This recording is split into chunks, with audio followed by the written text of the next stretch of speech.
What's good, Combat Sports fans? Welcome back to another episode of Combat and Kick It with your boy Bando. Look, anytime I'm sitting here just kicking it, you already know I'm talking about combat. And there's a whole bunch we can talk about, seeing there's a whole bunch of fight announcements for beautiful upcoming matchups that we get to see this year in 2023. So I gotta talk about a few of them. So let's get to the announcements.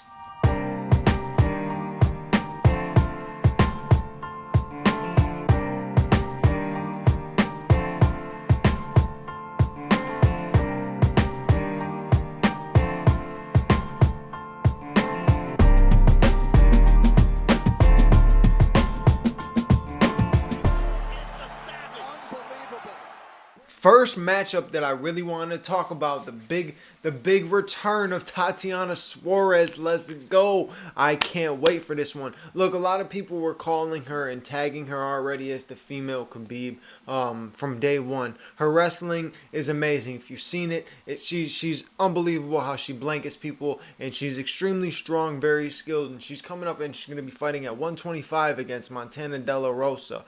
And that matchup, I like it. Montana De La Rosa has fought in some very tough competitors in the division. So going into this fight, it's not going to be anything crazy for her. I don't think there's going to be any pressure on her. It's just another matchup. It's a big name and it's a big return. She can really take the big upset that night if she shows up against Tatiana Suarez. But Tatiana Suarez, such good wrestling, very dominant, but coming off many injuries, very difficult injuries to come back from too. But I'm curious to see. I hope to see a good return from her because I've been talking about Tatiana Suarez being a truth for a while. So I'm excited for that return, and I can't wait to see that. That's gonna be on, what did that say? February. That's February 25th. That's right around the corner. We're a few weeks away from her return. So let's go. That's going to be enjoyable. I can't wait to see it. On to the next one. March 11th, we got Petr Yan versus Merab. Exactly. I know what his last name is, but I cannot pronounce that shit. I'm not even going to sit here and try because I'll just butcher it. So I ain't even going to disrespect him like that. I can't do it. So look, Petr Yan and Merab, that's a phenomenal matchup. Stylistically, it's just, look, yeah, Merab poses a very boring threat. It is the best way to describe his style of fighting. He's a good wrestler, but he poses a boring threat. He's gonna grab you, he's gonna hold you. He's closer to the crotch sniffing type of fighter. But against a guy like Petr Yan, I think Petr is actually going to force him to fight. We're gonna have to see Merab bring out a different side of him, kind of like he did in that fight against Marlon Moraes, because that fight showed that he had more skill set than just the wrestling, and that he could take damage. He shows he can come back from adversity in that fight. That was a good fight to show that he has much more than just a wrestling background, much more skill than that. But I think Petr Yan, coming off of two very close losses, has a point to prove, and unfortunately, the point's going to have to be proven on Merab. So I'm rocking with Petr Yan in that one. I think Petr Yan's going to take that one, and I think he's going to take it in a dominant way and show everybody where he's at. So many people were predicting Petr Yan to be that guy that would be unbeaten, almost like a decade type of fighter, 5 years to 10 years type of fighter, unbeaten type of guy. That's what everybody thought Petr Yan was going to be. And his two losses that he's had were very close. So you can't say nothing about it. They were so close. People still give him both of those decisions. So the judges that night just didn't. So I'm going with Petr Yan that night. Then you got on March 18th the co-main event to the London card, the Kamaru Usman and Leon Edwards 3 card. You got the co-main event, Justin Gaethje, Rafael Fiziev has been announced. Look, that matchup has been hanging in the balance for a while. People have been talking about it, but we didn't know if it was actually going to come to fruition, and it finally did. That is going to be a slugfest. It's going to be a slugfest. Who is going to outlast the other man is the question. That's what it's going to be. I think Gaethje's key to victory, staying patient, working on the legs. and not chasing shots. He chased a lot of shots against Oliveira, and that costed him. He cannot go chasing shots against Fiziev. Fiziev will make him pay. And I think Fiziev's got to be. He's got to out Justin Gaethje. Justin Gaethje, believe it or not, he's got to try to beat him at Justin's game, and Justin can't get pulled into the slugfest. I think the times that Justin gets pulled into the slugfest, he gets sloppy. If Justin could stay the way he stayed against Tony Ferguson, he wins this fight, and I think he wins this fight, decisively.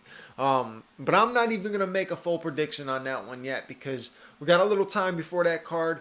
I got a little time to think. I can go back and watch some more fights of each guy and really see, because stylistically you already know it's going to be a slugger. I just think it's who's going to outlast the other guy at that point. We're surrounded by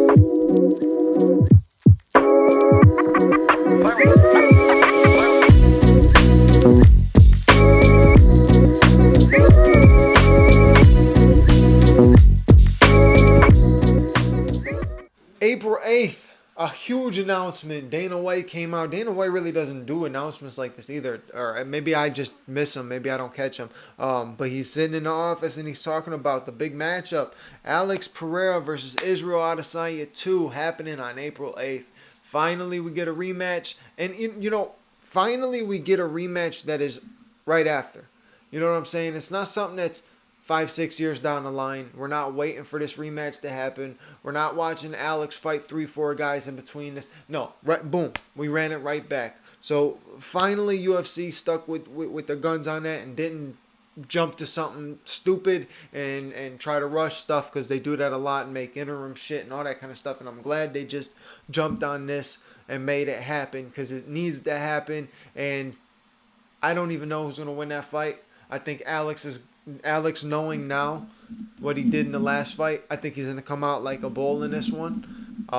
But I don't know. I don't even know. That's another thing. Let's get closer to that one, because that card is huge. Not only did that fight get announced for that card, Gilbert Burns versus Jorge Masvidal got announced for that card. That fight's been talked about and rumored for a little while. They've chirped back and forth. So finally that fight's official. We got Kevin Holland and Santiago Ponzinibbio on that card. A beautiful welterweight matchup. One that makes a lot of sense for the rankings and can help both guys in their career, and they both need a win. And it's an exciting fight for the match. Oh my gosh, I can't even talk. That's how excited I am by April 8th already, and we're months away. We're months away. We know how this UFC shit, this MMA shit goes.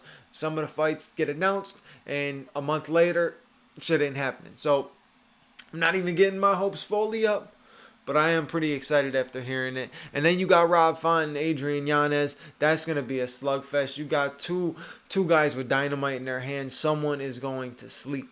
The 135-pound division, I don't even have to get into it. You already know how I feel about it. It's one of my favorite divisions in MMA, and that matchup is awesome. I like Adrian Yanez a lot, and he needs this fight. This fight's big for him. This can put him in the top 10, put him in discussion to be a problem. And for Rob Font, he's coming off a loss, so he does need this win. He needs this win bad, and you never want to be the guy to let someone make the name off you, and that's kind of what this fight is for Adrian Yanez. If Adrian Yanez could go in there and get a finish like he's done against these other guys, he can make a name off of Rob Font. That one I can't predict either. As another one, we're going to have to wait till we get a little closer, because I can't predict that one. That's going to be a slugfest. Those dudes hit hard. That's probably two of the hardest hitters in the division, along with Song Yadong, who's fighting Ricky Simone. I forgot to mark that down. I can't prepare. You see this? I got notes. I came prepared this time. But I forgot to mark that one down, so I don't know what the date is for that one, but that's another fantastic matchup. Another one that just got announced today, Max Holloway's returning against Arnold Allen, and that's April 15th. So that's the main event for that card, and I like that matchup as well, because you got Arnold Allen, who, if he beats Max Holloway, that probably puts him in the next person for the title shot. And if Max beats him, Max is always going to be there. You know what I mean? Max is always going to be there, and Max is a fucking problem. And the Blessed Express, to me, is still going, still rolling. I'm rocking with Max Holloway in that fight. I don't think I've ever rocked against Max Holloway, so yeah, I can predict that already. I'm not predicting it, but I'm rocking with Max Holloway. I think Arnold Allen could be a problem though. The way he fights, the aggressiveness. At the same time, as it could benefit him, it could also backfire against a guy like Max Holloway with the volume that Max Holloway throws and the amount of damage that Max Holloway could take. But when Arnold throws, he throws kill shots. So I guess we'll just have to wait and see. That's an interesting matchup. But 2023 is fucking stacked. That's all I'm going to say. It's absolutely stacked. I can't wait. I can't wait. Kickback, you get the return of John Jones.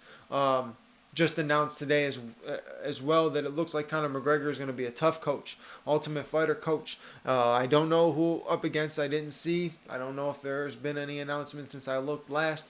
But yeah, so we'll have the return of John Jones. We'll have the return of Conor McGregor. It's awesome.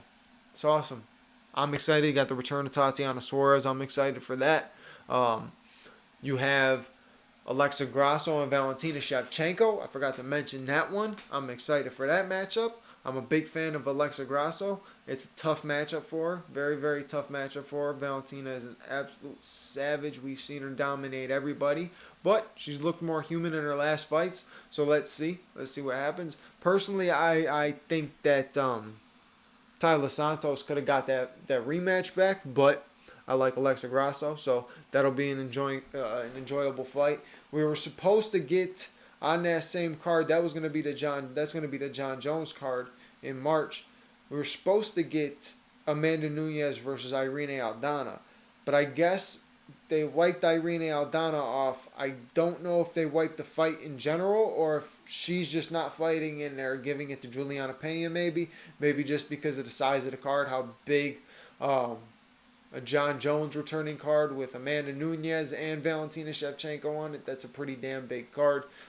So who knows? Maybe they're just trying to get the third fight in there real quick. I said it's a fight that needs to happen. If you watched one of my past videos, then you know I discussed a few different fights that need to happen this year.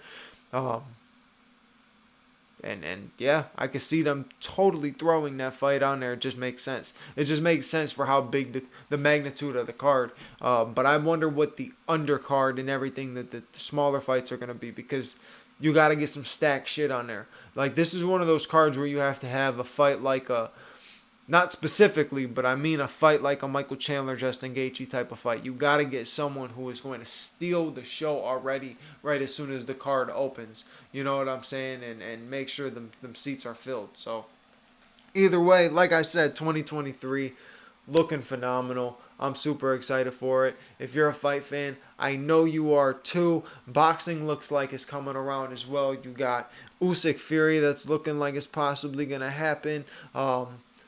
Obviously, Bud Crawford versus Errol Spence is always floating out there. In April, we're getting Tank versus Ryan Garcia finally. I hope everything falls through and that actually happens. That's a super exciting matchup. I don't know if there's been anything else that's been announced. I'm sure we might get, after this past weekend, we might get Artur Beterbiev versus Dmitry Bivol, which I think that matchup will be a fun one. I think Bivol outboxes him. I think skill set wise, I think he's just a little bit more slick and a little bit more technical. But at the same time, you can see it when Beterbiev lands. He lands heavy, and it's like when he sees you're hurt, you're not recovering.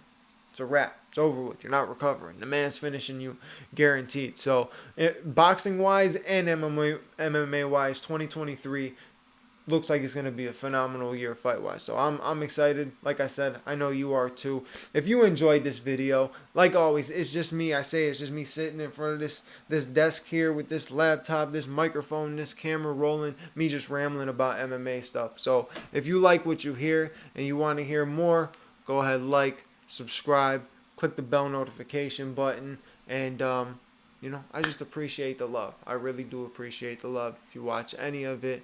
And I'll see you on the next episode. Peace.